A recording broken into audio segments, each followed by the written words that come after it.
with the news from across the nation and around the globe. From the campus of Troy University, this is Troy TrojanVision Global News.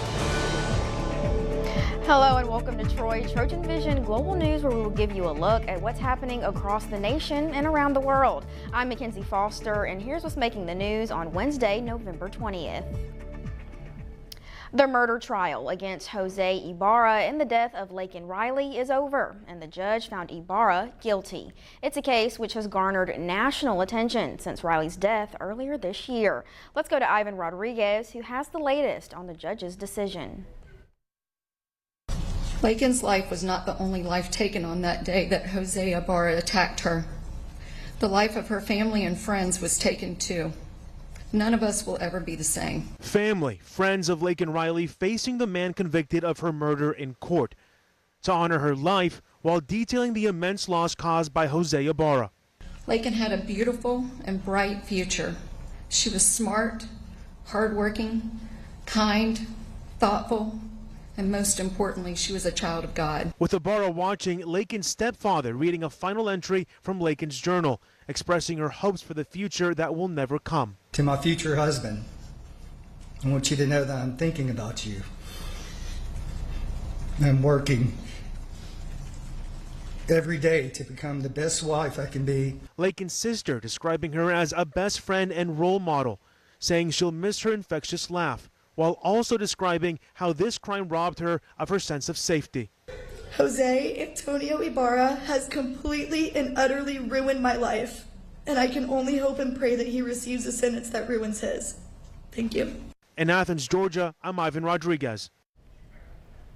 America's children. That's what Michael and Alex Smith were dubbed when their disappearance gripped the nation in 1994. Today, the mother convicted of murdering her young boys has a parole hearing. Amy Kiley reports on Susan Smith. I have been dreading this year for almost 30 years. A story that moved the nation in 1994 is back in headlines today. Susan Smith is up for parole in South Carolina. She's convicted of murdering her two sons by strapping them in her car and letting it roll into a lake. Some still remember 3-year-old Michael and 14-month-old Alex as America's children. Please bring them home to us where they belong. It's now apparent Smith lied when she originally claimed a man had stolen her car with the boys inside. The result, an outpouring of sympathy and a widespread search. Team up with somebody and go from there. And then her trying to get away with it for 9 days, trying to lie and cover it up. I still think she should have got the death penalty. Smith is serving a life sentence after confessing to the murders. The man who prosecuted her case says the jury didn't know she'd be eligible for parole someday. Unfortunately, back then, not only did life not mean life, you could not tell the jury that, because as I recall, 30 years ago, they came back with, questions of would she be eligible for parole. The boy's father says Smith getting out of prison now would be an injustice. I'll never forget Michael and Alex, and I will always miss them. I'm Amy Kiley reporting.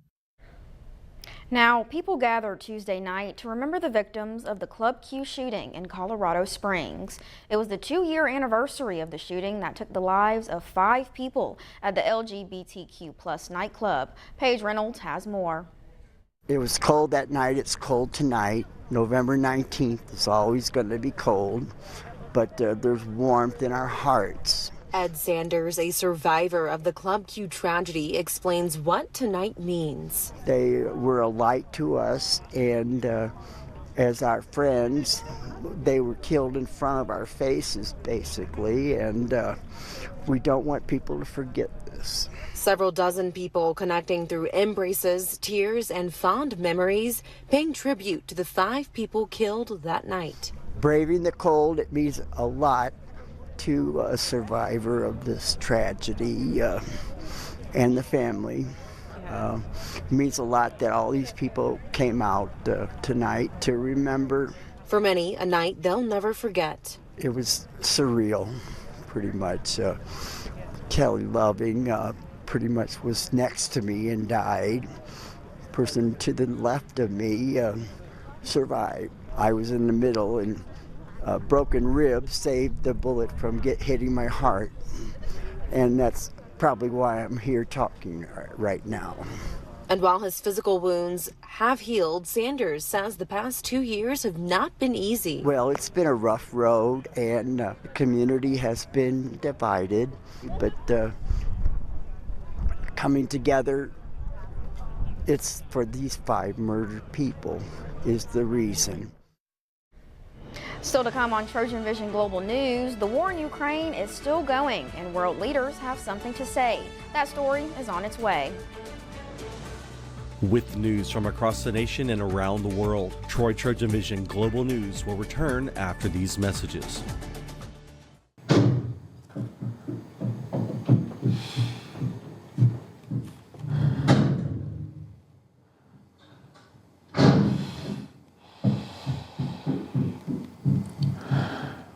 I love you!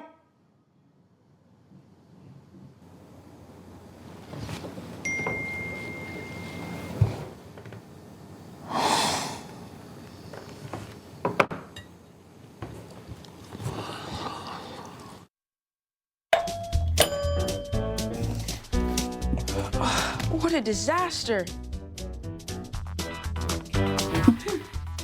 You're a disaster.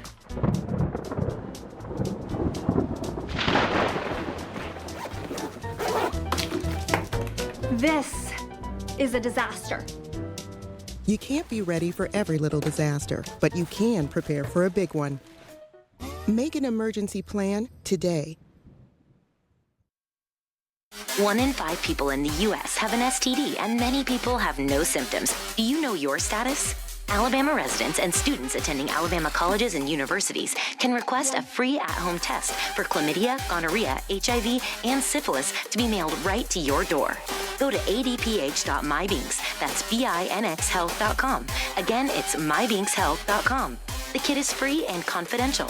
Sponsored by the Alabama Department of Public Health, the Alabama Broadcasters Association, and this station. Places, everybody.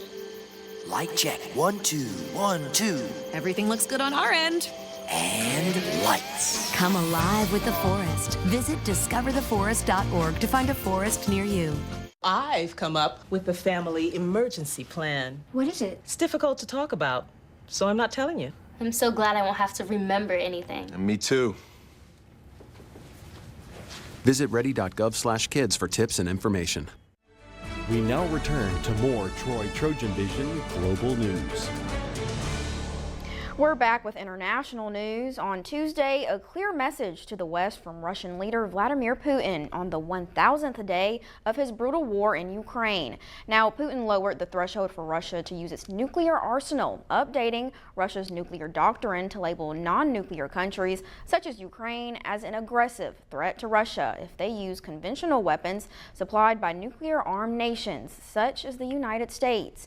Now, this comes just days after President Biden greenlit Ukraine's use of American-made longer-range missiles to strike deep inside Russia. Ukraine used that new capability overnight, according to Russia, and fired 6 missiles towards Bryan in eastern Russia. Nick Payton-Walsh examines the dramatic twists and turns of this nearly 3-year war, 1,000 days since Russia invaded Ukraine. When Russia invaded its tiny, unprepared neighbour, it was expected, warned of for months by the US and its allies, but almost everything that followed was the unexpected. Moscow felt it would overwhelm a nation of farmers and IT experts in days, but the West was unexpectedly more united and Ukraine fiercer than Putin counted on. And the aid that poured in, at first handheld rockets, saved Kiev. And Moscow's army showed that corruption, hubris and inaction meant it was not able to fight like it claimed. This was a war that only one man wanted, the Kremlin head launching it after a long, rambling thesis on post-Soviet history. But that many Ukrainians fought.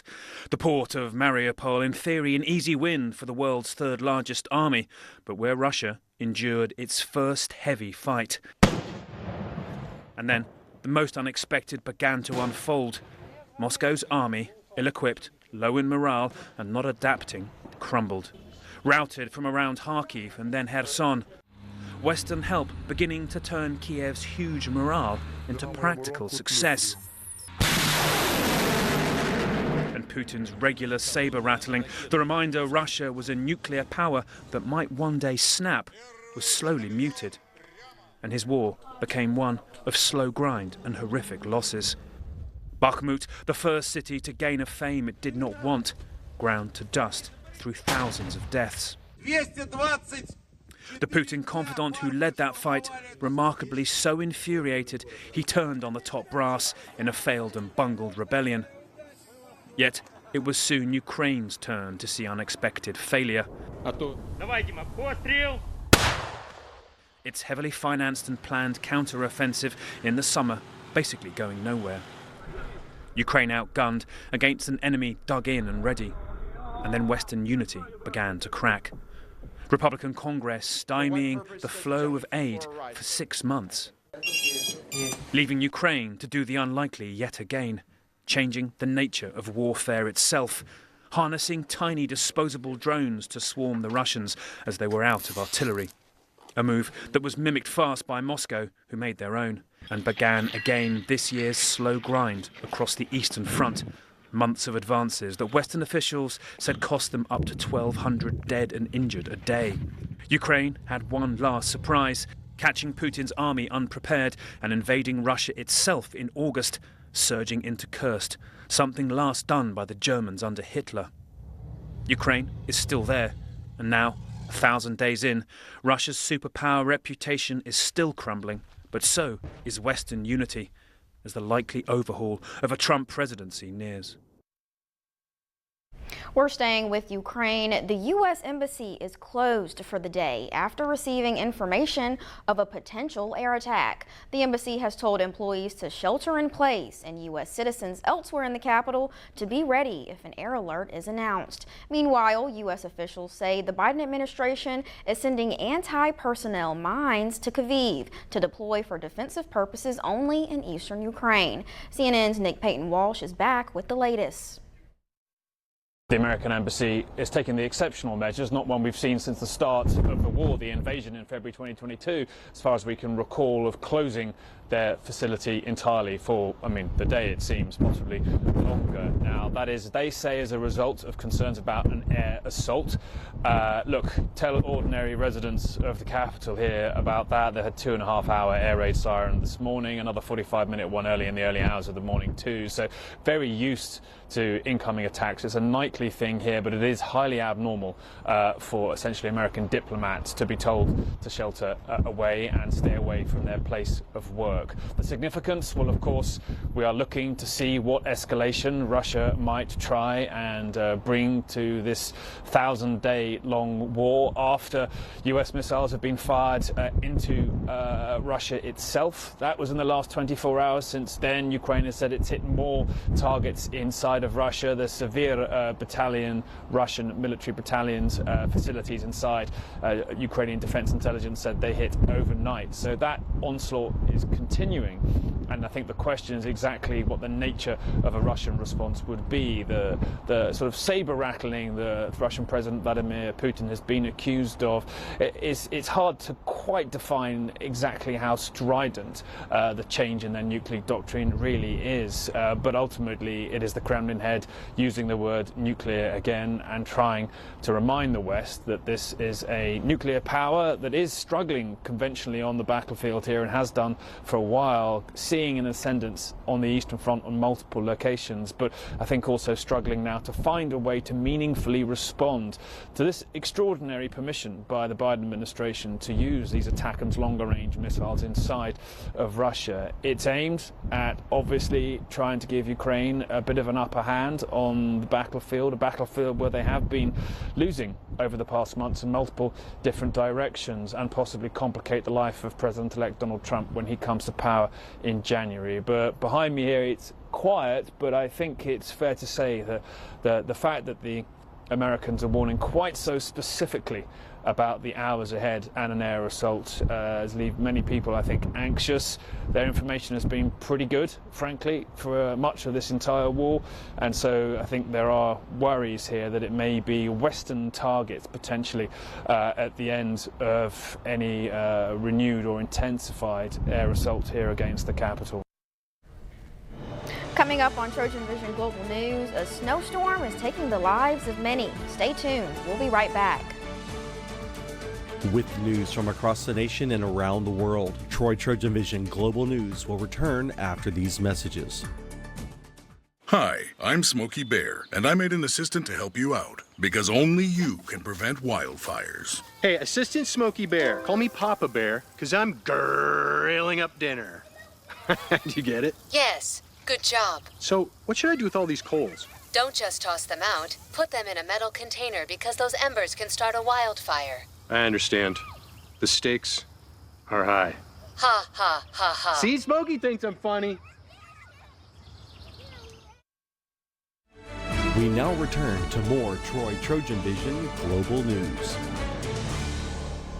Welcome back. On Tuesday night, a savage winter storm called a bomb cyclone slammed into the northwestern U.S. with a deadly effect. Large parts of Washington state and Oregon were blanketed in snow and covered in a number of massive trees that smashed homes and businesses. Now authorities report at least 2 storm-related deaths. As Laura Aguirre explains, storm victims won't get a break before the next severe weather threat moves in. This is crazy. There's trees up everywhere. There's houses destroyed. Driving snow and a slew of downed trees mark a bomb cyclone's powerful impact across parts of the Pacific Northwest overnight. I was not expecting this snowstorm at all. But in it came with hurricane-force winds gusting over 70 miles per hour that toppled countless trees, in many cases taking power lines with them, knocking hundreds of thousands of people off the grid. Puget Sound Energy, which services the Seattle area, says the mass outage could last multiple days. This North Seattle resident, one of the lucky ones. I could hear it creaking, and I wasn't sure if it was falling or just like moving in the wind, and then I heard it breaking through some branches. Many of his neighbors spent the day assessing damaged homes and vehicles. The intense winter storm also being blamed for some fatalities. One of them, a Bellevue, Washington woman who fire officials say was killed in her shower when a tree crushed her home. In the mountainous passes between Portland and Central Oregon, tire chains are a must. Getting pretty delirious now. You know, we're on minute 37 of getting these chains on.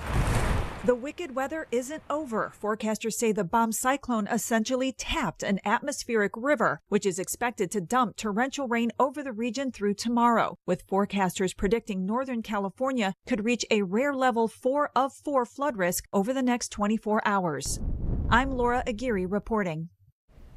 Staying with weather-related news, the River Arts District in Asheville is still working to recover from the aftermath of Hurricane Helene. Small businesses are now looking for community support. Peyton Furtado has more. The River Arts District. Not only is this a massive tourism draw here in Asheville, it's also home to hundreds of artists and hospitality workers alike. And if you look behind me, it's still suffering from the massive damage Hurricane Helene ripped through the area.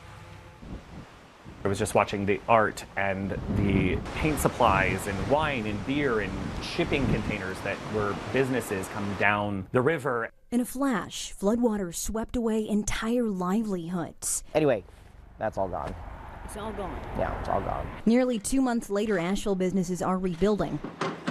Some living on donations, other business avenues, and a prayer. We haven't seen any insurance proceeds yet, so we're really just kind of scraping by right now. While some are scraping by, others are starting from scratch.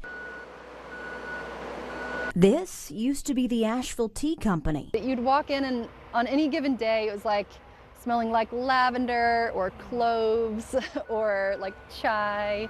Now it's shattered foundation caked in mud, no tea in sight. The owner, Jessie Dean, says they're hoping to rebuild, but she's afraid. A lot of fear that businesses are going to close, which are so integral to the heart and soul and magic of Asheville. There is a cloudy lining to this brutal flood. Businesses have banded together, community members and nearby neighbors are donating, and grants are starting to come in. So We've heard places reopening as early as the spring, so that's less than a year from now. And I think a year from now, a lot of the southern part of the district, closer to the river, I think we're going to see a lot of it open. The key to survival? Government assistance, donations, and shopping locally. I mean, it's what's going to save our businesses.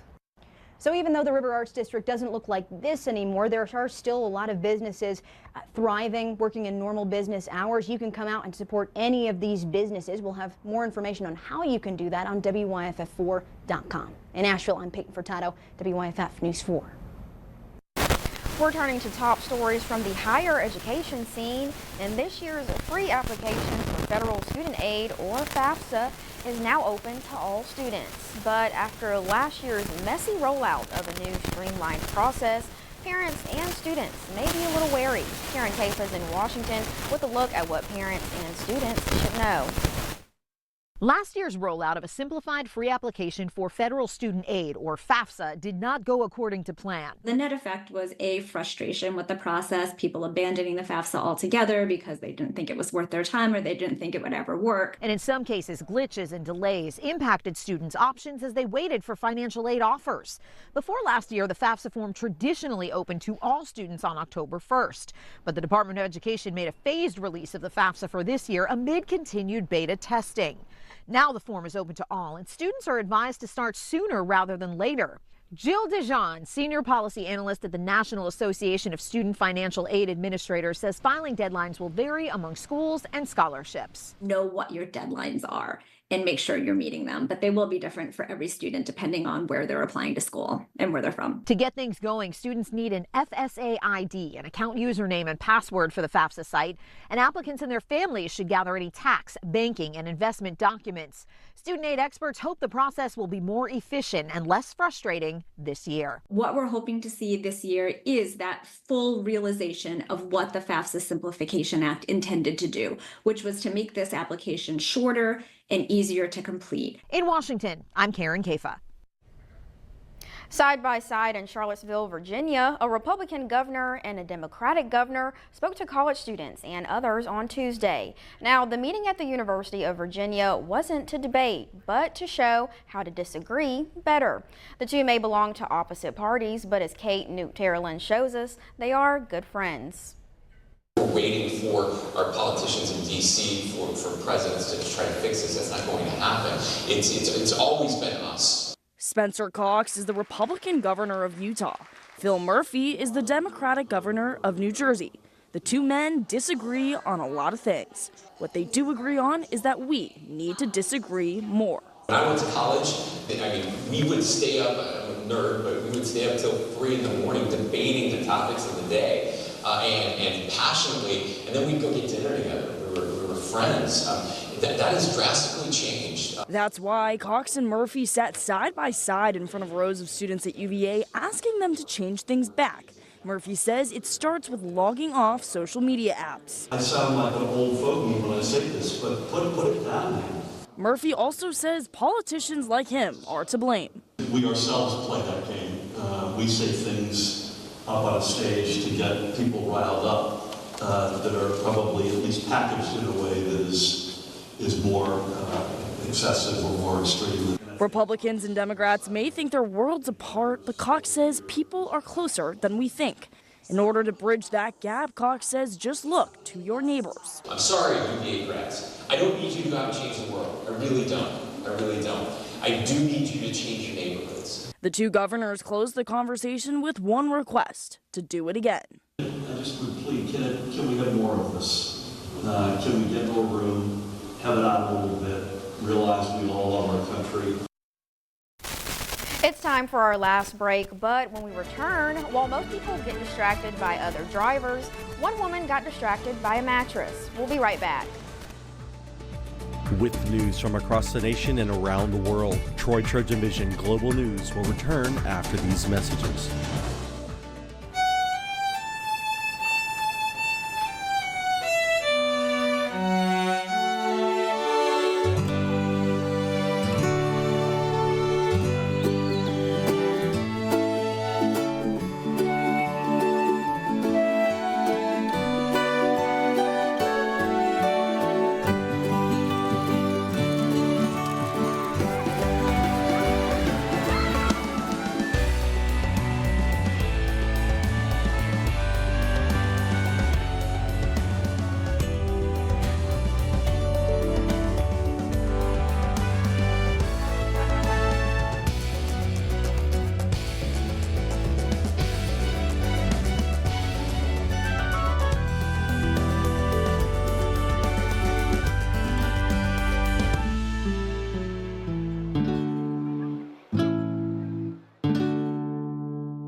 Looks like it's done.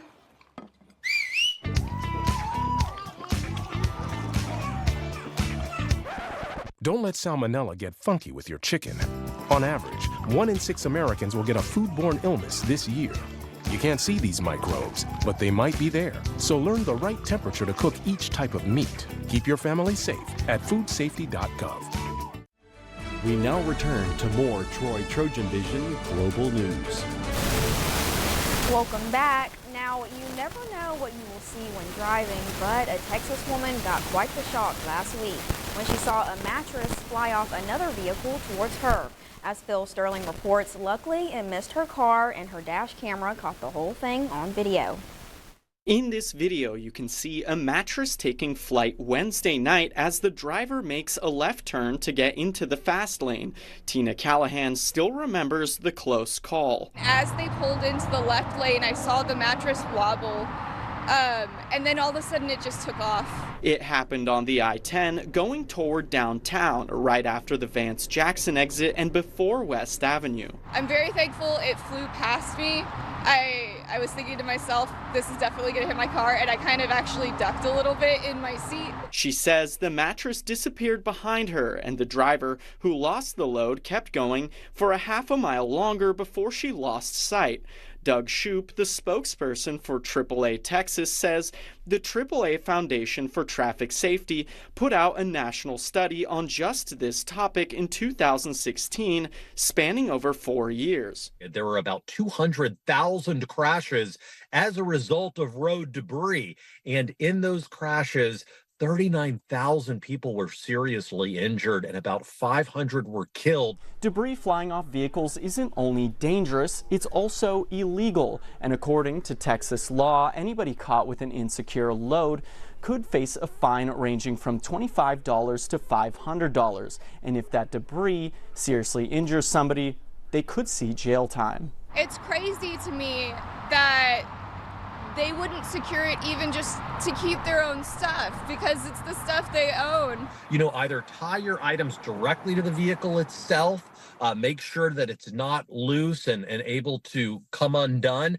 but then also use some type of a tarp or heavy netting. Callahan is not sure if anyone was hurt by this mattress, but if you see dangerous debris in the road, you should report it by calling the Texas Department of Transportation to have it removed and help keep roads safe. Reporting from the north side, Phil Sterling, Fox SA. A popular animated film gets new life with a live-action version of the story. Here's David Daniel with today's Hollywood Minute. I can't kill dragons.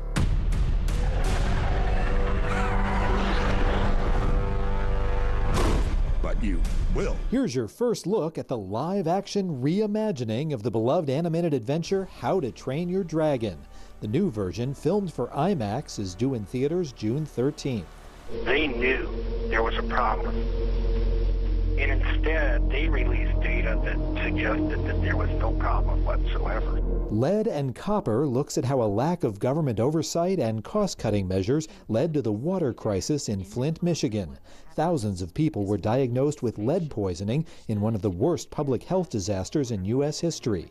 The documentary is now available on digital and VOD platforms. I walked and I crawled on 6 crooked highways. An honor for A Complete Unknown. Star Timothée Chalamet and director James Mangold are set to receive the Visionary Tribute at this year's Gotham Awards, December 2nd in New York. The Bob Dylan biopic opens in theaters December 25th. In Hollywood, I'm David Daniel. Now that's all the time we have for your global news. For a look at the top headlines closer to home, stay tuned for Troy Trojan Vision News. I'm Mackenzie Foster. Thank you for joining us.